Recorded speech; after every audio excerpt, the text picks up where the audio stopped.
Have you ever had the strange feeling that something or someone was trying to communicate with you, but without using words? Imagine walking into an empty, silent room and suddenly hearing a piano start playing by itself. No strings being pressed, no one around. And even stranger, the songs it plays don't exist anywhere in the world. They were never written. They were never recorded. They weren't even recognized by artificial intelligence. And now I ask you, do you believe that an object can have consciousness? Before we begin, make sure you're subscribed to the channel. It helps me a lot in continuing to bring you investigations like this. Give me a like and comment at the end with your thoughts on this mystery. Because yes, I'll show you evidence, recordings, and accounts that have never been revealed to the public. And in the end, the question that will be lingering in your mind will be, what would he play if you were in front of him? My name is John Spencer, and if you know me from other cases, you know that when something defies logic, that's where my investigation begins. It was on a cloudy October morning that I received a peculiar call from an Austrian antique dealer. I went there. It was a secluded village in the Salzburg countryside, where even the wind seemed to whisper secrets. The piano was dusty but intact. Stylistically, it resembled late 19th century Bechstein models, but with details that didn't match any reference. I began my search for records: who ordered it, where it came from, who signed for it. Nothing. Zero. The serial number was scratched off, as if someone wanted to erase the trace of the object's very existence. Once, in 2004, I saw something that looked like a violin coming from an ancient village in northern Italy. At the time, the instrument also seemed to have been planted in a place without any logic. But unlike the violin, this piano exuded a presence, as if someone or something was still there. And that's when things started to get really strange. As I approached to examine it more closely, I felt a kind of weight in the air. It wasn't wind, it wasn't static. It was as if time inside had slowed down. And at that moment, one of the keys moved on its own.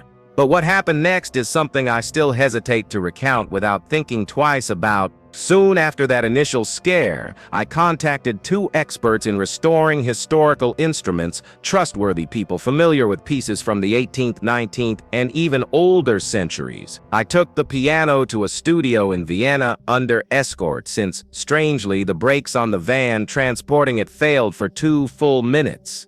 Coincidence? Perhaps. But I've learned over the years that in this kind of investigation, chance often has a first and last name. In the lab, the shock was collective.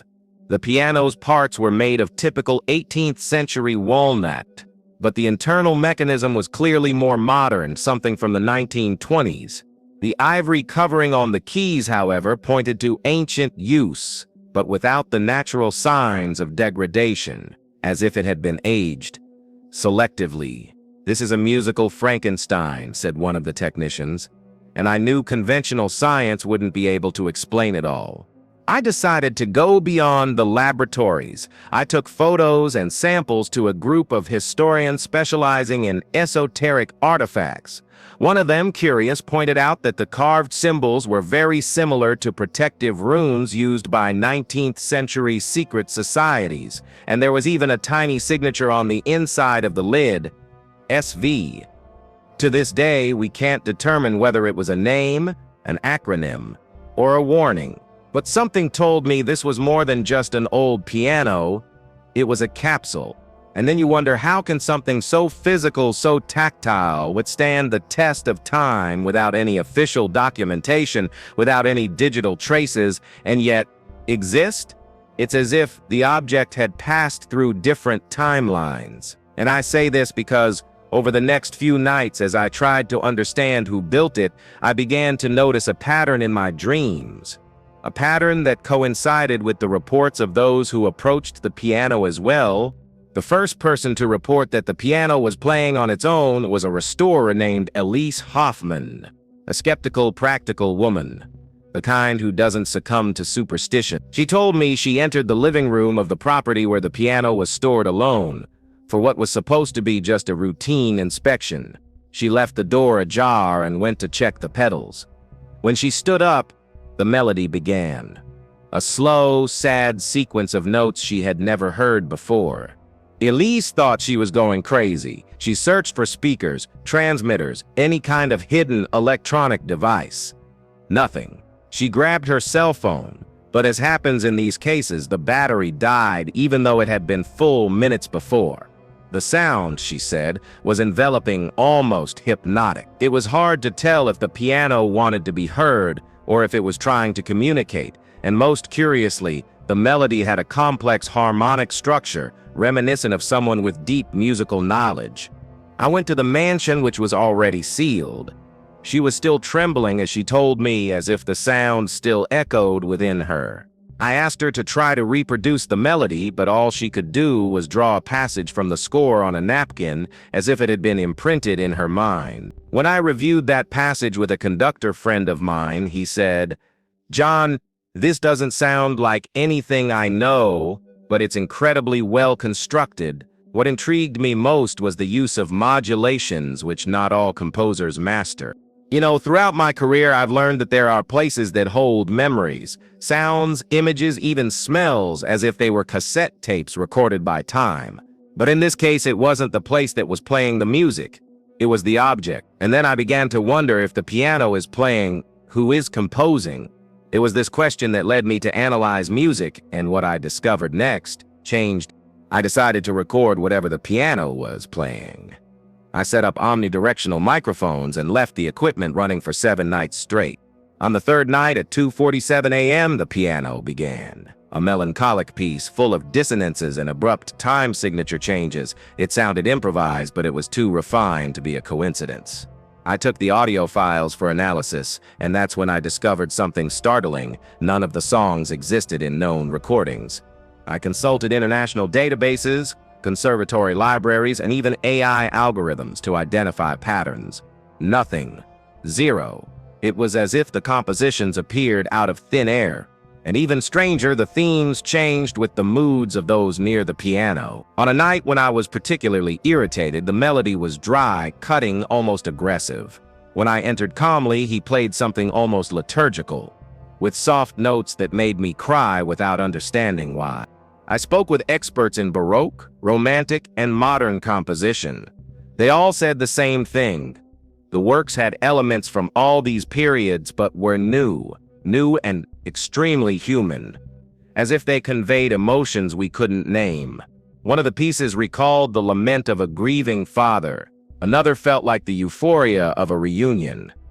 And all of them, without exception, seemed to contain a kind of hidden signature, a subtle repetition of certain musical phrases that I couldn't yet decipher.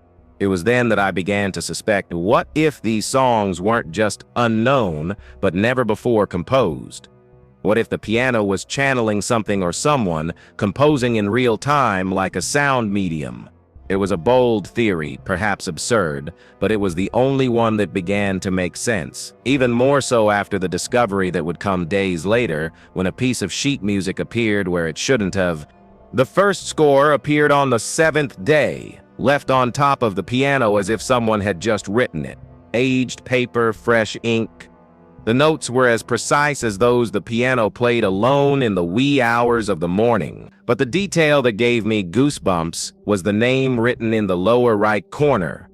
Hermann Stürzs. I'd never heard of him. I searched all the music databases, civil records, and archives. Nothing. No composer by that name. The strangest thing was that this name, Stühl, also appeared in an old journal of a 19th century philosophical society. A man who claimed to compose through silence, according to obscure accounts. Too much of a coincidence, right? But what really made me suspicious was the fact that each new score that appeared had different names, all equally unfamiliar, and all curiously formed anagrams. I threw the letters onto the paper. Hermann Stühl became Hush, Eternal Mr. It was as if someone was playing with time and our perception. Another name, Lerai Tunch, reorganized, gave rise to Child Returns. Again, it felt like a message, as if these signatures were trying to reveal themselves or warn us of something. I'd seen this before in investigations into psychographed books, but never with music, and even less so with such precision. I tried to understand if there was a pattern between the names, but all I found were cross-references to composers who died before their works were recognized. By this point, it wasn't just an investigation anymore, it was a kind of dialogue. The piano, the sheet music, the fake names, and the unreleased songs, everything seemed connected by an intelligence that still lurked in the shadows. And as I began tracking down who else had played or heard this instrument, I stumbled upon a sinister pattern of events. People who had been close, disappeared, or worse, left this world under circumstances that defied all logic. I decided to install cameras. It was no longer enough to rely solely on reports or my notes. I needed visual proof, something I could show the world. I placed high-definition equipment, motion sensors, and stereo microphones in every corner of the room. I left everything running 24 hours a day. During the first few nights, nothing happened. But on the fifth day, at 3:11 a.m., the impossible happened again, and this time captured from 3 different angles. The piano played by itself, and the keys didn't move. The sound came from within, clear, crystalline, as if the entire structure were vibrating of its own accord. I analyzed the videos frame by frame, trying to find any distortion, any sign of manipulation, but there was no trick, no wire, no technology to justify it. I showed the footage to an acoustic engineer, and he just shook his head. That's not physics, it's something else. The most intriguing thing was the room's behavior during the phenomenon. The room darkened slightly, as if the light had lost its intensity. Ambient sound was sucked in, muffled, as if we were entering a bubble outside of time. Even the digital clocks became slightly out of sync after each session. It was as if the piano created a microcosm, its own sensory bubble, a parallel environment. I'd heard stories about living objects, but seeing it with my own eyes completely changed the way I viewed the physical world. And as if that weren't enough, in one of the videos I noticed something that shocked me. A figure. A very subtle silhouette reflected in the window, as if someone or something were there watching. It was impossible to tell if it was a person or an illusion. But the curious thing was that this figure always appeared at the exact moment the music reached its peak. And I knew deep down that I wasn't alone in that room. But what I would discover about dismantling the piano would surpass all of that. That's when I decided to open the piano. I needed to understand what was inside, if there was some hidden mechanism, some hidden technology that could explain this phenomenon. I took the instrument to a restoration workshop in Prague, one of the oldest in Europe. The team was made up of master craftsmen, people accustomed to handling 17th century harpsichords and giant Baroque organs. But as soon as they touched the piano's frame, the tools began to disappear. It was that simple. A wrench used to fit the hinges disappeared from the cart in less than 2 minutes. A chisel was found hours later on the other side of the shed, as if it had been thrown. While trying to remove the screws from the bottom cover, the drill bits broke, 3 of them in a row. The restorers looked at each other, unsure of what to say. One of them, the oldest, refused to continue working. He said there was something in there that didn't want to be disturbed. The piano's resistance wasn't physical, it was intentional bet. It was as if the instrument itself rejected the idea of being violated. We made a final attempt with a structural scanning device. The result was even more bizarre. The center of the piano was missing. The generated image showed the entire instrument except for the core. A dark void, as if the scanner had found a black hole inside. "This isn't natural," the technician murmured. I agreed. This was beyond engineering. And even though I couldn't open the piano, something inside began to reveal itself. As the attempts to disassemble it increased, the songs became more frequent and more intense. It was as if the piano were responding to the invasion, and it was in this context that I began to trace the history of those who tried to study it before me, people who can no longer speak today, because 3 of them died. Three names caught my attention during my investigation: Klaus Richter, Helena Dubois, and Vincent Argento. All of them were independent researchers who, in some way, had come into contact with the piano before me. I began searching for their stories, their final recordings, their correspondence. The pattern was clear. Each of them reported hearing the same melody before their deaths. A repetitive, slightly dissonant sequence that later became known to me as the Waltz of the Forgotten. Klaus died of a heart attack in his sleep. He was only 42 years old and had no medical history of concern. His wife said he had been obsessed for the last week, saying that the piano was trying to talk to him. Helena had been in a car accident, strange considering the road was clear and uneventful. But the most shocking thing was Vincent. He drowned in his own bathtub, with headphones playing an instrumental recording taken from the piano itself. This music, in fact, became a trigger.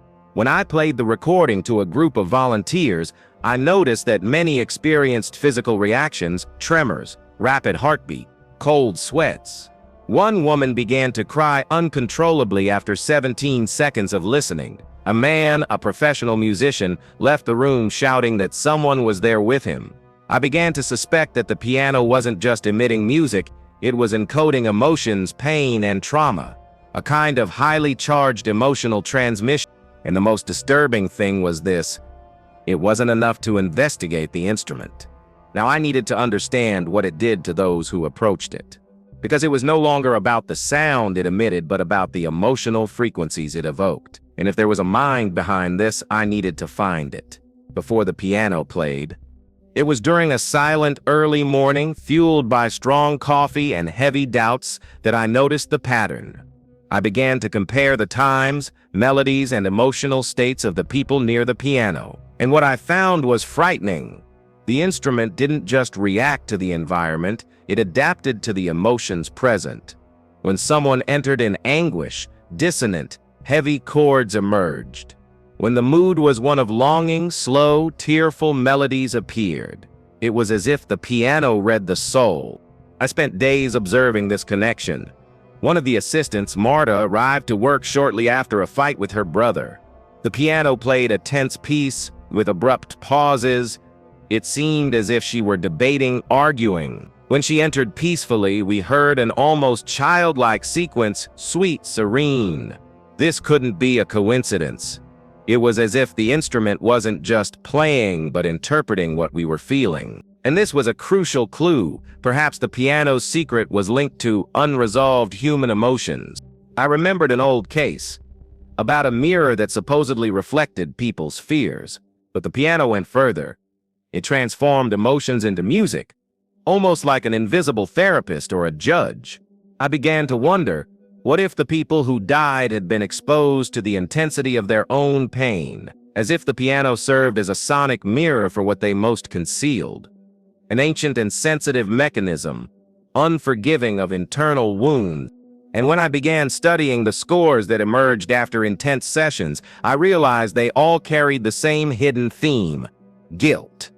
Yes, guilt. That emotion that sickens in silence.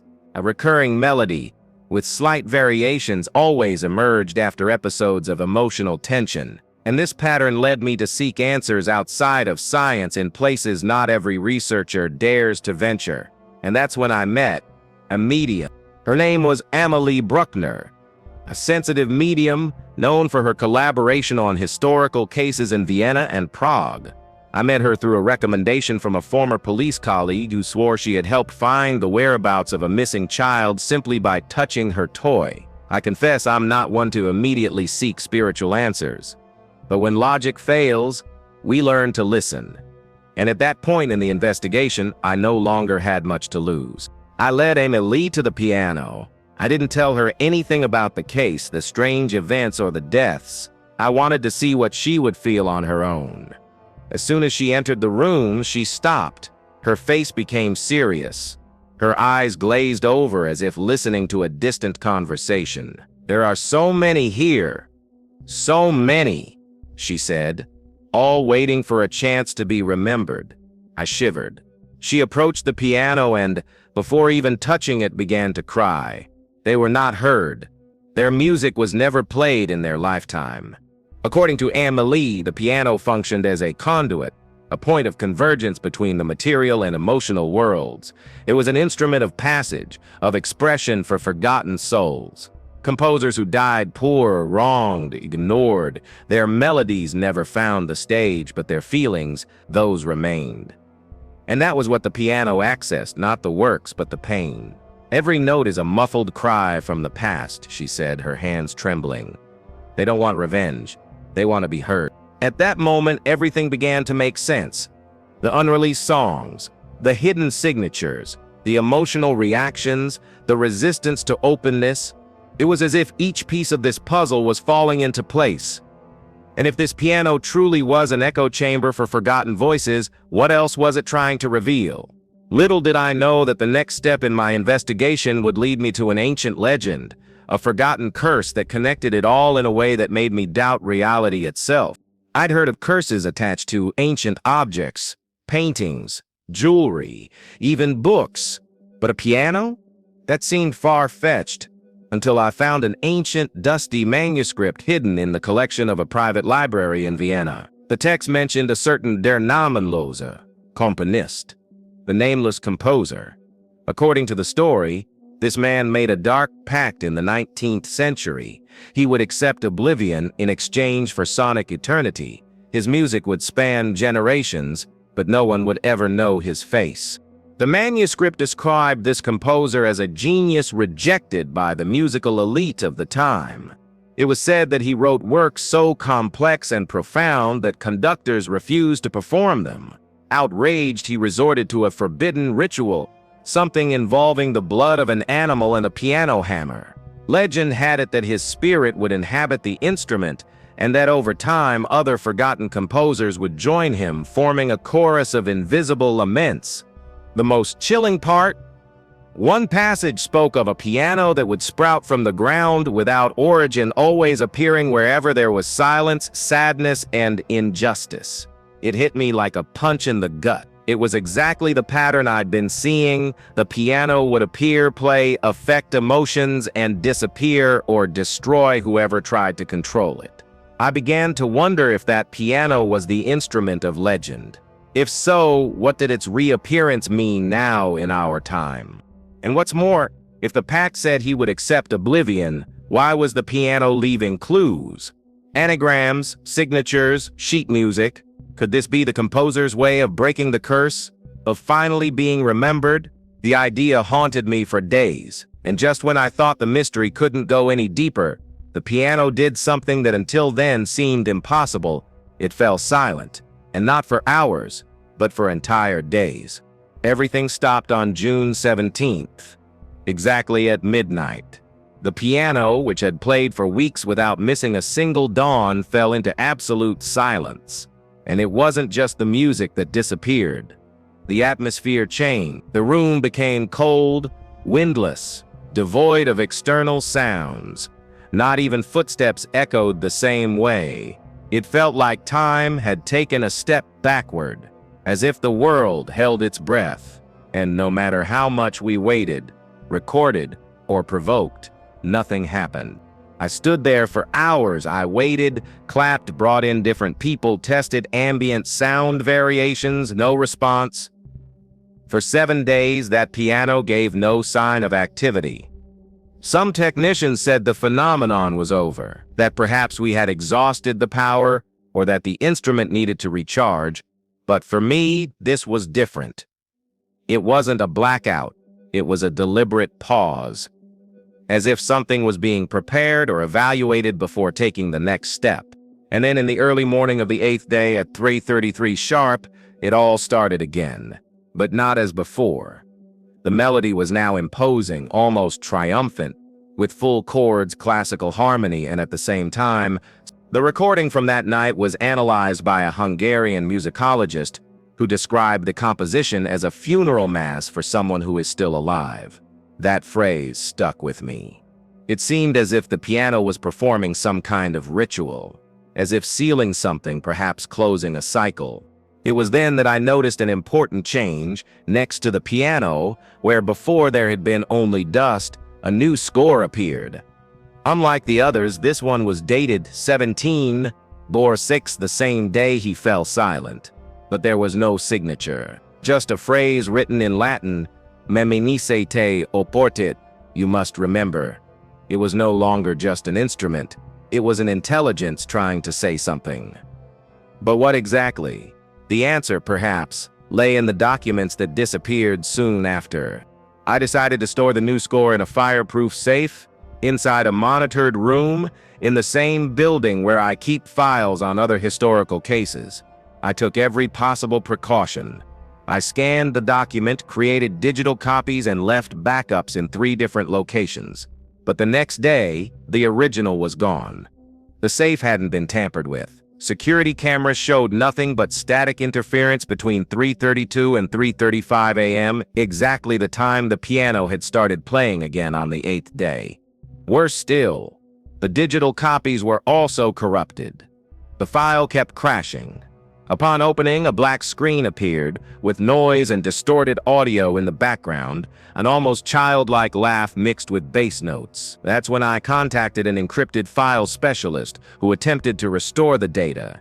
He called me in the middle of the night saying, "John, this file wasn't deleted. It was replaced by something that doesn't belong to any known system." That night, he had a nightmare so vivid that he swore never to touch the case again. This wasn't an isolated incident. Other scores also began mysteriously disappearing. A manuscript belonging to a musicologist in Budapest vanished from the shelf, even though he had kept it in a locked metal box. A researcher in Poland reported that her printed notes for piano melodies simply erased from the page, as if they had never been printed. The pattern was clear. Every attempt to physically capture the message was intercepted. And that's when I understood the message. These songs don't want to be archived. They want to be felt. They're not for catalogs, nor for academic research. They're meant to touch living souls. And when we try to transform them into data, into control, into possession, they fade away. And perhaps that's why more and more people began reporting reactions that were not only emotional, but also psychic. People dreaming of the same man, of the same salon, and always, of the same piano. The first account came from a volunteer who listened to the recording for just 2 minutes. The next night, he dreamed of an ancient hall lit by chandeliers and surrounded by heavy red curtains. In the center of the room, the piano, and beside it, a thin man in a dark suit, head bowed, playing with his eyes closed. He cried as he played, but the tears fell expressionlessly on his face. The man told me, visibly shaken. After that, other accounts began to emerge, and they were all eerily similar. People who had never met, from different countries, recounting the same environment, the same man, the same feeling, profound sadness and a strange urge to remember, and the detail that gave me goosebumps. All of them, without exception, upon waking, could reproduce excerpts of the melody they'd heard in the dream. One of them even transcribed an entire section of the score with eerie precision, even without knowing how to read music. I'd seen shared dreams in a few parapsychological cases, but this was something else. I asked them to draw the man of their dreams, 7 different drawings, and they all depicted the same figure, fine features, a serene expression, but sunken eyes, as if they had been crying for decades. One of the portrait artists described, "He seemed to know I would never hear him completely." That hit me like a punch. Because deep down, that was exactly what it was. The piano didn't want to be studied, it wanted to be felt. And perhaps these dreams were a way for the composer to express himself within. And then came the most disturbing part. An 82-year-old woman said that when she heard the piano, she dreamed of her own deceased husband, but he was in the pianist's body. He smiled at me and played our wedding song, but with a different melody that made me question everything. What if the piano were more than a bridge to forgotten composers? What if it were a mirror to lost memories? The answer might lie in the reactions of the professional musicians I subsequently tried to engage. I wanted to test the hypothesis that the piano affected not only lay people, but also trained musicians accustomed to understanding and interpreting complex structures. I invited 3 renowned pianists, a German conductor, a Russian composer, and a Brazilian virtuoso known for his nearly superhuman auditory memory. I took each of them separately to the piano room. Without giving any explanation, I simply asked them to listen. The result was something even I hadn't expected. The German conductor wept, but not from emotion, from frustration. He said the music he heard could not be played by human hands. The harmonic structure was too sophisticated, and the intervals required a physical range no pianist possessed. The Russian composer, however, claimed to have entered a trance. She said she felt the music before hearing it, as if the melody originated in her mind before reaching her ears. And later, when she tried to write down what she remembered, the notes disappeared from her notebook after 20. The Brazilian musician turned pale.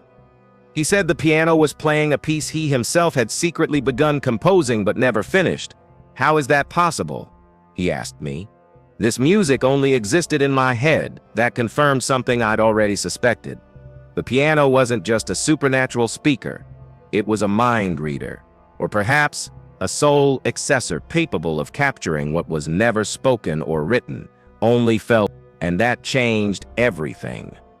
Because if the piano could rescue works never finished, thoughts never expressed, and pain never confessed, then it was a portal. But a portal to where?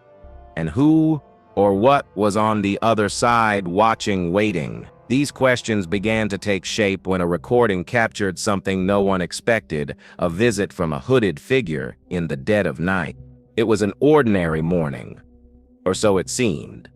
The cameras remained on, recording every second of the tense silence preceding another possible piano performance. But at 3:16 a.m., an alert on the system woke me. There was movement in the room. I ran to check the live feed, and there it was, a hooded figure motionless before the piano. No one had forced entry. The doors were intact. The alarm was silent. She simply appeared. Her posture was strange. Her body was bent slightly forward, as if listening to something no one else could. Her covered head prevented any identification. When I tried to zoom in on the camera, the image froze. For 5 minutes, the system was offline. When it came back on, the figure had disappeared. Reviewing the excerpts I managed to save, I noticed one detail. The piano didn't play while she was there. It was the only moment in weeks of recording when it remained completely still, as if in response. I showed the video to an expert in facial recognition and nonverbal behavior analysis. He told me, "This figure isn't listening, it's being heard." A reversal that left me uneasy. I returned to the old recordings. In 2 of them, there was a subtle shadow reflected in the glass, in the exact same spot where this figure appeared. I just hadn't noticed it before. But now it was clear it had been watching, waiting for the right moment to reveal itself. And I needed to understand who or what it was. I sent the piano recordings to an acoustic laboratory in Sweden specializing in biofrequencies. I requested a detailed spectral analysis without mentioning the music's origin. Within a few days, I received the report, and one sentence stopped me in my tracks. The material presents frequency peaks and ranges inaudible to the human ear, some of which are normally only picked up in environments of deep meditation or rare atmospheric phenomena. In other words, the piano emitted sounds that the brain perceived but the ear did not. These frequencies, called ultra-infrasonic, were linked to intense emotional responses. They don't produce melody in the classical sense, but they act directly on the central nervous system. It's as if the piano were projecting emotions without using words. And then it hit me. Perhaps the piano's true power wasn't in the music you heard, but in what it made you feel, without understanding why. It was a primitive language, predating sound, something ancestral. I returned to the piano room that night. I played the recording with those frequencies and closed my eyes. Within minutes, my entire body shivered. I saw flashes in my mind. A snowy field, a half-open window, a melted candle next to a stained sheet of music. They weren't my memories, but they were within me. And this led me to an inevitable question. If the piano can access our minds, what else can it control? The answer seemed to lie in its own refusal to be sold. With all the mystery surrounding the piano, one would imagine some eccentric collector would show up offering a fortune, and he did. A Canadian magnate obsessed with supernatural objects contacted me, willing to pay a sum that would make any museum think twice. We went through all the legal procedures, arranged transportation, and signed a contract. But the day before the pickup, he backed out. He simply said, "The piano doesn't want to go," and hung up. Since then, no one has been able to reach him. I didn't give up. I tried to sell it to a museum of rare instruments in Germany. They were interested, but on the day of the inspection, one of the curators slipped on the stairs and fractured his ankle. The other reported unexplained dizziness inside the room where the piano was. They canceled the deal immediately. The third interested party was a Russian collector who had never even met him. He had a heart attack during the video call, seconds after listening to one of the recordings. Believe me, this is more common than it seems when it comes to objects with desire. It wasn't a coincidence. What I'd thought was a passive instrument now proved selective, perhaps even conscious. It wasn't just that the piano couldn't be sold, it didn't want it to, as if there was some kind of bond with where it was, an unfinished mission. A cycle still open, and any attempt to remove it from the scene was interpreted as a violation. Not physical, but energetic. I know it may sound too mystical, but at this point in the investigation, it was impossible to ignore. I began to notice a pattern.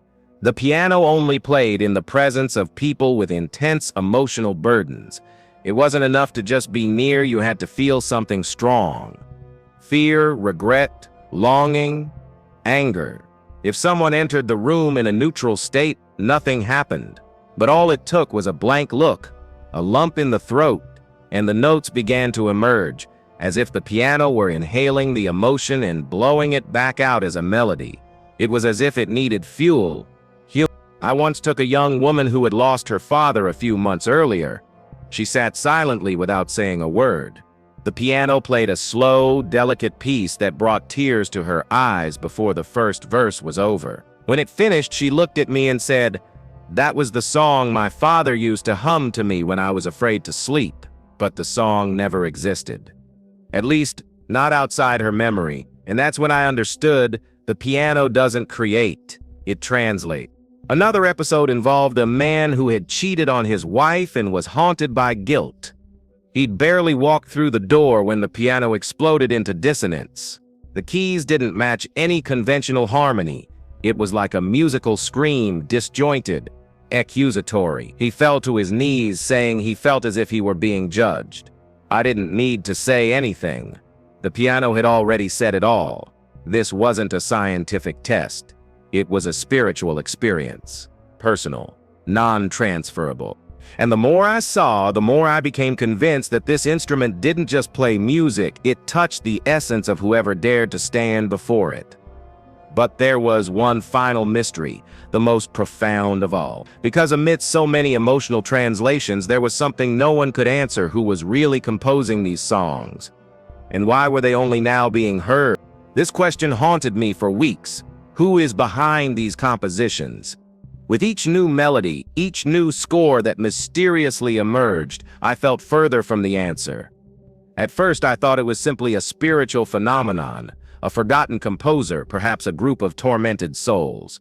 But the complexity of the songs, the emotional patterns, the unique reactions in each person, all of this pointed to something greater. Something that transcended the idea of a simple creative spirit. I began to consider another possibility. What if songs were fragments of the collective consciousness itself? Universal emotions, profound archetypes, encoded in sounds by an instrument that accessed the most intimate layer of the human mind, as if the piano captured the frequency of the soul and returned in harmony what it could not express in words. Perhaps there is no such thing as an individual composer. Perhaps we are all composers, and the piano is merely the translator. This idea gave me chills.